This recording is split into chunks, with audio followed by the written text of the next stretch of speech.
বন্ধুরা, আজকের এই ভিডিওতে খুব সহজে দেখিয়ে দেবো যে আপনারা কিভাবে যুবসাথী ফর্মটা ফিল আপ করবেন নিজেই।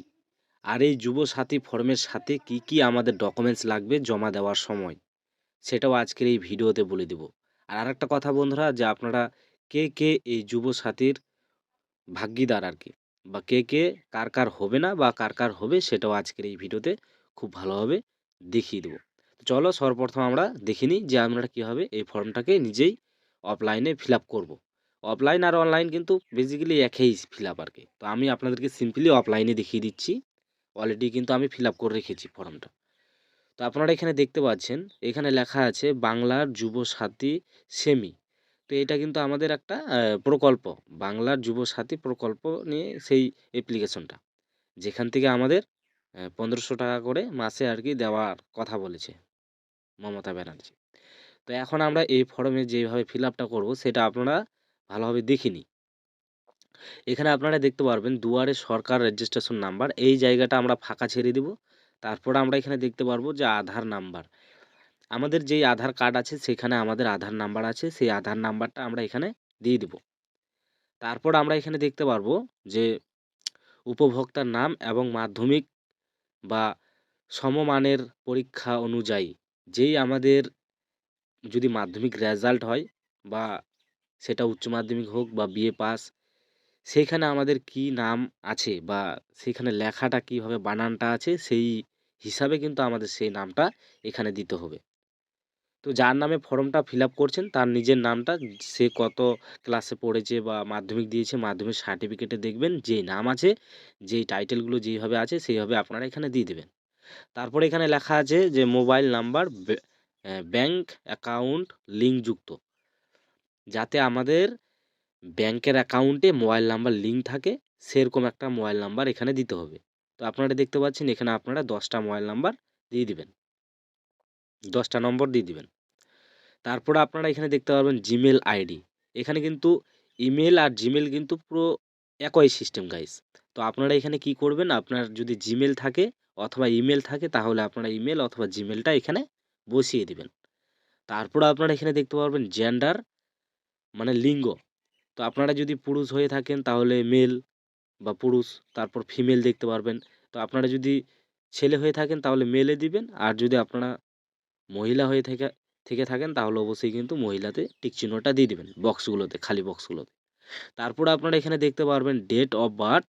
এখানে কিন্তু আমাদের সঠিকভাবে যেই আমাদের অ্যাডমিট কার্ডে যেই বয়সটা আছে অথবা আমাদের রেজাল্টে, সেই হিসাবে কিন্তু আমাদের এখানে ডেট দিতে হবে। যতই আমাদের আধার কার্ডে একটু ভুলভাল থাকুক না কেন, কিন্তু আমাদের যেইটা মাধ্যমিক সার্টিফিকেটে আছে সেই ডেট অফ বার্থটা অথবা জন্ম তারিখটা দিতে হবে। দেওয়ার পর আমরা যেই হিসাবে আজকের ডেটে, মানে সেই বছরে কত বছর হচ্ছে সেই টোটাল হিসাব করে আপনাকে সাইডে এই যে দেখতে পারবেন H1, মানে এত তারিখ থেকে এত তারিখের বয়স বছরে, তো সেই কত বছর পড়ছে সেই হিসাবে আপনার বয়সটা এখানে দিয়ে দিবেন। তারপর আপনারা এখানে দেখতে পারবেন ফাদার নেম বা পিতার নাম। তো এখানে আপনার বাবার নাম দিয়ে দিবেন। তারপর আপনারা এখানে দিয়ে দিবেন মাদার্স নেম, মানে মায়ের নাম। তারপর যদি আপনারা যদি বিয়ে করে থাকেন, মানে বিয়ে যদি হয়ে থাকে তাহলে আপনার স্ত্রীর নামটা দিয়ে দিবেন। তারপর আপনারা এখানে দেখতে পারবেন ক্যাটাগরি, ইফ নট জেনারেল, শ্রেণী সাধারণ শ্রেণীভুক্ত না হলে। তো এখানে যদি আপনারা এসসি হয়ে থাকেন বা এসটি হয়ে থাকেন, ওবিসি হয়ে থাকেন, এখানকার মধ্যে আপনাকে যে কোনো একটা আপনার হিসাবে চুজ করে নিতে হবে ক্যাটাগরি আর কি। তো এখান থেকে আমরা এসসি, তো এখানে আমরা তপশিলি জাতি আর কি যাকে বলা হয়। তো আপনারা এখানে তপশিলি উপজাতি এইভাবে এখান থেকে চুজ করে নিতে পারেন, যেটা হয় সেটাতে আপনারা রাইট দিয়ে দিবেন। তারপর আপনারা এখানে দেখতে পারবেন সার্টিফিকেট নাম্বার। এই যে সার্টিফিকেট নাম্বার, আমরা অনেকজনেই বুঝতে পারি না যে কোন সার্টিফিকেটের নাম্বার দেব। তো এইটা কিন্তু আমাদের একটা এসি কার্ড বলে আমরা প্রায় মানুষ চিনি, সেই এসি কার্ডটাকে সেখানে একটা আমাদের নাম্বার আছে যেটা আমাদের চাকরির সময় লাগে, যেটাকে বলা হয় এসি কার্ড বা সার্টিফিকেট নাম্বার। তো আপনারা কি করবেন, এই যে এসি কার্ডের নাম্বারটা আছে আপনারা দেখতে পারবেন WB দিয়ে শুরু হবে। তো সেই এসি কার্ডের নাম্বারটা আপনারা এখানে সঠিকভাবে দিয়ে দিবেন। আর আরেকটা কথা গাইস আমি বলতেই ভুলে গেছি, যখন আপনারা এখানে কোনো লেখা লিখবেন তো যেই হিসাবে থাকবে, যেমন ধরুন এই যে আমাদের নামগুলো এখানে কিন্তু আমাদের বড় হাতের ভাবে, মানে বড় হাতের অ্যালফাবেট ভাবে দিতে হয়েছে। তো আপনারা এখানে নাম অনুযায়ী সব বড় হাতের দিবেন। আর আপনারা দেখছেন এখানে জিমেলটা কিন্তু আমি ছোট হাতের দিয়েছি, কারণ জিমেল কিন্তু ছোট হাতের থেকেই কিন্তু শুরু হয়। কোনোদিনই কিন্তু ইমেল অথবা জিমেল বড় হাতের হয় না। তো আপনারা এখান থেকে যে কোনো লেখা বড় হাতের ফাঁকা ফাঁকা করে লিখে দিবেন। তো আমরা কথায় ছিলাম, এই যে এখানে আমরা এখানে সার্টিফিকেটের নাম্বারটা দিয়ে দেবো সঠিকভাবে। তারপর আমরা এখানে দেখতে পারবো যে বিবাহিত অবস্থা, মানে আমরা কি বিয়ে করেছি বা করিনি, বা অবিবাহিত, এখানে কিন্তু সব লেখা আছে। আনমেরিড, উইন্ডো, উইন্ডার, তারপর এখানে লেখা আছে ম্যারেড, তারপর সেপ সেপারেট মানে বিচ্ছিন্ন, তারপরে এখানে আমাদের বিবাহিত, বিধবা, বা এখানে আমাদের অবিবাহিত। যদি আপনারা বিয়ে হয়ে থাকে আপনার, তাহলে আপনারা এখানে বিবাহিত দিতে পারেন। তারপর আপনারা এখানে দেখতে পারবেন যদি বিয়ে না হয় তাহলে অবিবাহিত এখানে দিতে পারেন। এই যে খালি বক্সগুলো আছে এখান থেকে আপনারা টিক চিহ্ন দিয়ে দিবেন। এখন গাইস আমরা এখানে নিচের অপশানে চলে আসি। এখানে হাউস প্রমিস নাম্বার, যা আমাদের বাড়ির নাম্বার থাকে সেই বাড়ির নাম্বারটা কিন্তু এখানে দিতে বলছে। যদি আপনার বাড়ির নাম্বারটা থাকে তাহলে অবশ্যই আপনারা বাড়ির নাম্বারটা দিয়ে দিবেন। যদি না থাকে তাহলে কোনো ব্যাপার না, সিম্পলি ঘরটা ফাঁকা দিয়ে দিবেন। তারপর আপনারা এখানে দেখতে পারেন ভিলেজ, টাউন, সিটি, গ্রাম, শহর, নগরী আর কি। তো এইখানে কিন্তু আমাদের সঠিকভাবে আমাদের গ্রামের নামটা দিতে হবে সর্বপ্রথম। তারপর আমরা এখানে দেখতে পাবো পোস্ট অফিস, যেটা আমাদের ডাকঘর অথবা আমরা যেটাকে বলি আর কি পোস্ট অফিস। তো এখানে আমরা পোস্ট অফিসটা দিয়ে দেবো। তারপর জিপি অ্যাওয়ার্ড নাম্বার, এই যে জিপি অ্যাওয়ার্ড আমরা কিন্তু এটা বুঝতে পারি না, যে মানে আমরা ভাবি যে এটা কি, গ্রাম পঞ্চায়েতের অ্যাওয়ার্ড, মানে যেখানে আপনার অঞ্চল, এক কথায় বলতে গেলে আপনার অঞ্চলটা কোথায়। তো এখানে আপনার অঞ্চলের নামটা দিয়ে দিবেন। এখন গাইস আপনারা এখানে দেখতে পারবেন নিচে ব্লক। তো ব্লক আপনারা আবার অনেকে বুঝতেই পাচ্ছেন না। তো ব্লকটা এই জায়গাটা হচ্ছে কি আমাদের যেখানে আসল, মানে আমাদের যেটা পৌরসভা বলা হয়। তো সেই পৌরসভা আমাদের যেখানে পড়ে সেই আমরা এখানে সঠিকভাবে দিয়ে দেবো। তো অলরেডি আমাদের কিন্তু হবিপুর পড়ে, তো অলরেডি আমি দিয়ে দিয়েছি। তারপর আপনারা এখানে দেখতে পাবেন পুলিশ স্টেশন, মানে আপনার থানা, যেখানে পুলিশ স্টেশন আছে সেটাকে বলা হয় থানা। তো আপনারা এখান থেকে থানাটা চুজ করে নেবেন। তারপর আপনার ডিস্ট্রিক্ট, এখানে দেখতে পাচ্ছেন ডিস্ট্রিক্ট, জেলা। তারপর আপনারা দেখতে পাচ্ছেন পিনকোড। পিনকোডটা কিন্তু ভেরি ইম্পর্টেন্ট, আপনারা এটা সঠিকভাবে দিয়ে দিবেন। আপনার যেটা পোস্ট অফিসের পিনকোড পড়ে সেই পিনকোডটা আপনারা দিয়ে দিবেন এখান থেকে। তারপর স্টেট দেওয়া লাগবে না, এখানটা অলরেডি আর কি দেওয়াই আছে ওয়েস্ট বেঙ্গল। তারপর আমরা চলে যাই দ্বিতীয় আর কি পেজে। আমাদের ক্লিয়ার হয়ে গেল আমাদের প্রথম পেজ। এখন আমরা দ্বিতীয় পেজে চলে আসলাম। এই যে এখানে আপনারা দেখতে পারবেন সর্বপ্রথম এখানে আমাদের মাধ্যমিকের যেই সমতুল পরীক্ষার বিবরণটা আছে সেটা আমরা কি করেছি। এখানে আমরা সর্বপ্রথম আমরা যেহেতু মাধ্যমিক পরীক্ষা দিয়েছি, বোর্ডের পরীক্ষা, তো আমরা এখানে দিয়ে দিব WBBSE, এটা সিলেক্ট করব। আর আমরা কিন্তু এখানে লিখেও দিব একবার। তারপরে আমরা উপরে দেখতে পারবো এখানে যে রোল, যে রোলটা আছে আমাদের, যেটা মাধ্যমিকের রোল ছিল, আমরা অ্যাডমিট কার্ডে অথবা আমাদের মার্কশিটে কিন্তু এই রোলটা পেয়ে যাব। তো আপনারা এখানে সঠিকভাবে সেই রোলটা দিয়ে দিবেন। তারপর সংখ্যা, যেখানে আমাদের সংখ্যা ছিল ওই সংখ্যাটা আমরা এখানে দিয়ে দেবো। এখন গাইস আপনারা দেখতে পান বর্ষ, মানে ইয়ার, আমরা কত সালে মাধ্যমিক পরীক্ষা দিয়েছি সেই হিসাবে কিন্তু আমরা এখানে সেই মাধ্যমিকের যেই বছরে দিয়েছি সেই বছরটা আমরা এখানে দিয়ে দিব। তো অলরেডি আমি 2018-তে আমি এখানে 2018 দিয়ে দিয়েছি অলরেডি। এখন এখানে বলছে এডুকেশন কোয়ালিফিকেশন হায়ার, মানে শিক্ষাগত যোগ্যতার সর্বোচ্চ, মানে আমরা লাস্ট মানে কত অবধি আর কি পড়াশোনা করেছি অথবা শিক্ষা অর্জন করেছি। তো যদি আপনারা বিএ পাস হন তাহলে বিএ পাস দিয়ে দিবেন, এমএ পাস হলে এমএ দিয়ে দিবেন। তারপরে এখান থেকে আপনারা মাধ্যমিক, উচ্চ মাধ্যমিক। তো আমরা এখানে উচ্চ মাধ্যমিক অলরেডি আমরা পাস করেছি, এখানে আমরা এইচএসটা দিয়েছি, এইচএস পাস। তারপর এখানে আমাদের বলছে কি বর্তমান পেশা।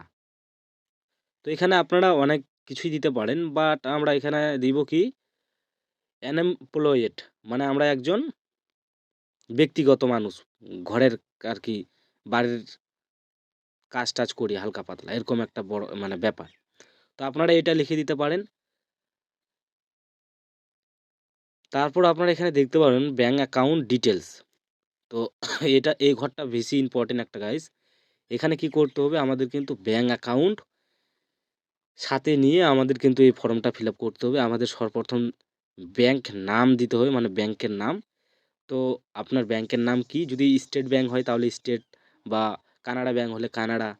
তো এখানে আমাদের সেন্ট্রাল ব্যাংক, তো আমরা এখানে already central bank of India দিয়ে দিয়েছি। তারপর আমাদের ব্যাংকের ব্রাঞ্চ কোথায় পড়ে সেই হিসাবে কিন্তু আমাদের ব্রাঞ্চের নামটাও দিতে হবে। তো আপনার এখানে কুলেডাঙ্গা, আমাদের কুলেডাঙ্গা আছে, তো আপনার ব্যাংকের অ্যাকাউন্টে দেখে সঠিকভাবে সেই ব্রাঞ্চের নামটা দিয়ে দিবেন, ব্রাঞ্চ আর কি যাকে বলে।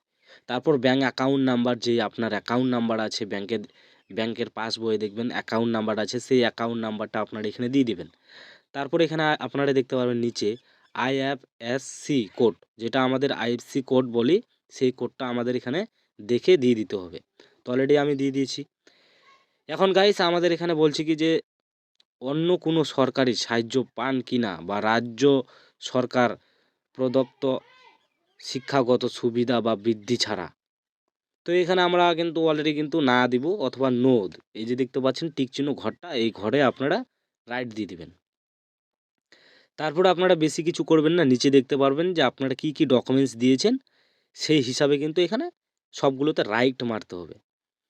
তো এখানে আমরা দেখতে পাচ্ছি মাধ্যমিকের যেগুলো আমরা রেজাল্ট দিয়েছি, তারপর আমরা এখানে মার্কশিটটা দিয়েছি বা সার্টিফিকেটটা দিয়েছি। তারপরে এখানে আমরা কপি আধার কার্ডের এই আধার কার্ড দিয়েছি, ভোটার কার্ড দিয়েছি, তারপর আমাদের ব্যাংকের অ্যাকাউন্ট পাস বই দিয়েছি। তারপর আমরা এখানে আমাদের যেটা আমি একটু আগেই বললাম যে এসি কার্ড আমরা যেটাকে বলছি সার্টিফিকেটটা, সেটা দিয়েছি। তো সেগুলো আমরা অলরেডি টিক টিক করে দিয়ে দিব। যদি আপনাদের এখানকার মধ্যে একটা ডকুমেন্টস না থাকে তাহলে আপনারা সেই ঘরটা ছাড়তে পারেন। তো অলরেডি আমরা এগুলোতে টিক দিয়ে দিয়েছি। এখন গাইস আপনারা কত তারিখে সেই এসি কার্ডটা জমা দিবেন, সেই এসি কার্ডের তারিখটা আপনারা এখানে দিয়ে দিবেন। দেওয়ার পর আপনারা দেখতে পাবেন সিগনেচার অফ অ্যাপ্লিক্যান্ট, আবেদনকারীর স্বাক্ষর আর কি। এখানে আমাদের সই দিতে হবে। যার নামে ফর্মটা যার নামে ফিল আপ হয়েছে অথবা যে আর কি জমা দিবে তার নামটা কিন্তু এই জায়গাতে সিগনেচার মানে আর কি নামটা লিখতে হবে। এখন গাইজ আরেকটা কথা হচ্ছে কি, আমরা প্রথম পাতায় চলে আসি। এখন আমরা এখানে দেখতে পারবো ছবিতে কিন্তু আমাদের অলরেডি কিন্তু নাম দিয়েছি। আপনারা যখন ছবিতে বসাবেন সে সময় আঠা দিয়ে বসাবেন, আর সঠিকভাবে কিন্তু আপনার নামটা এমনভাবে লিখবেন যে ফর্মের ছবির এই পাশ থেকে যাতে নামটা শুরু করে শেষ অবধি যাতে আপনার নামটা চলে যায়। এইভাবে কিন্তু এখানে একটা সই করবেন আপনার ছবিতে। আর যতগুলো ডকুমেন্টস আছে আপনার আধার কার্ড, ভোটার কার্ড, তারপর আপনার মার্কশিট, সব ডকুমেন্টগুলোতেই কিন্তু আর কি একটা করে সই দিয়ে দিবেন। আপনারা যেই হিসাবে সই করেন, যদি আপনারা বাংলাতে করেন তাহলে বাংলা, বা ইংরেজিতে করলে ইংরেজি, সব কিন্তু একই সই লাগবে। মানে বাংলাতে হলে বাংলায় হতে হবে, আর ইংরেজি হলে ইংরেজি। তো আপনারা এইভাবে কিন্তু সর্বপ্রথম আর কি ফর্মটাকে ফিল আপ করতে পারবেন খুব সহজে। আর আরেকটা কথা কি গাইস, আপনারা এই যে ফর্মটা ফিল আপ করবেন বা জমা দিবেন, এটাতে কিন্তু আপনার কমসে কম 21 বছর প্লাস লাগবে আপনার বয়স। তারপর গাইস এখানে আরেকটা কন্ডিশন আছে কি, যে আপনারা যদি সুযোগ সুবিধা পেয়ে থাকেন, হয়তো আপনারা জমির টাকা পান বা লক্ষ্মী ভাণ্ডার আপনার আছে, এগুলো থাকলে কিন্তু এই ফর্মটা রিজেক্ট হয়ে যেতে পারে, যতদূর আমি আর কি শুনলাম। এখন বন্ধুরা আমরা জেনে নিই জমা দেওয়ার সময় কি কি আমাদের ডকুমেন্ট সাথে দিতে হবে। জেরক্স, এক কথায় বলতে গেলে সর্বপ্রথম আমাদের মাধ্যমিকের সার্টিফিকেট, তারপর আমাদের মাধ্যমিকের মার্কশিট, তারপর আমাদের অ্যাডমিট কার্ড, তারপর যেটা হচ্ছে আমাদের আধার কার্ড, তারপর ভোটার কার্ড, তারপর ব্যাঙ্ক অ্যাকাউন্টের যেটা প্রথম পাতা সেটার জেরক্স 1 কপি লাগবে। তারপর আমাদের লাগবে এসি, যেটা আমি একটু আগে বললাম সার্টিফিকেট, মানে আমাদের যেটা এসি কার্ড বলে থাকি বা জাতির, সেই সার্টিফিকেটটা লাগবে। এগুলো আপনারা এটার সাথে যুক্ত করে পিন মেরে আর একটা হাফ ছবি লাগবে, তাছাড়া কিছুই লাগবে না। এগুলো দিয়ে আপনারা সেই কার্ডটাকে সেই ফর্মটা জমা দিতে পারেন। তো এই ছিল আজকের এই ভিডিও। যদি আপনাদের ভালো লাগে তো অবশ্যই ভিডিওতে একটা লাইক আর চ্যানেলটি সাবস্ক্রাইব করতে একেবারে ভুলবেন না। ভালো থাকবেন, সুস্থ থাকবেন।